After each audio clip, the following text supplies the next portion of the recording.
Okay, this is going to cover ERTC and the rough timeline of events and how that impacts you if you're receiving this video and you had ERTC money claimed for 2020. You probably didn't receive it yet, but it's been claimed for the year 2020. The program originally came out in March of 2020. It was updated in December of 2020, basically end of December. The IRS provided guidance on this in August of 2021. So 16 months after the program was started, guidance was issued. Most business returns, be it us or anyone else, those returns which has credits have already been filed.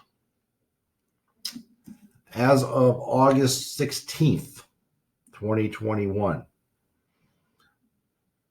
the IRS is currently taking about 8 months plus to process ERTC refunds for the year 2020. 8 months. This was prior to the IRS receiving about additional 284,000 amended returns since February of 2021.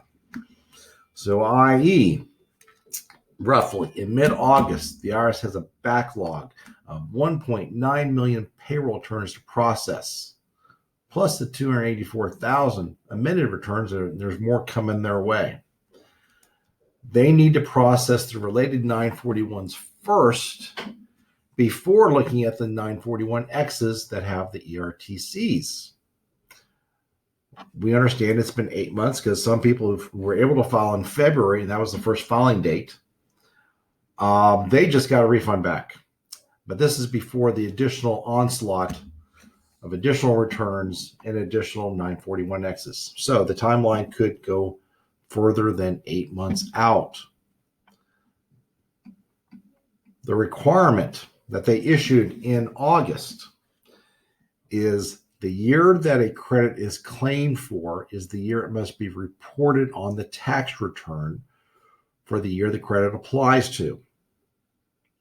So if the credit is for the year 2020, and no one could apply till February of 2021, and no one knew what the rule was until August of 2021, you must go back and amend your 2020 tax returns. So if the credit is a business return, no Schedule C, you must amend the business return. Then you must amend your personal return to reflect the credit. If you only have a Schedule C, it'll all be in your Schedule C, which you only amend your personal return.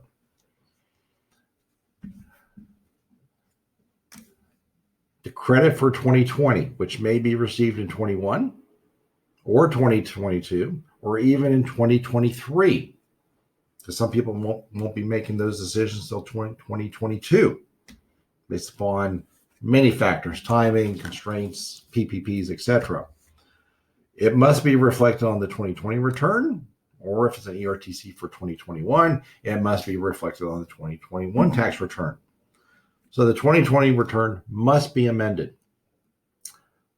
Our position is wait till the refund arrives, then amend. That's number one.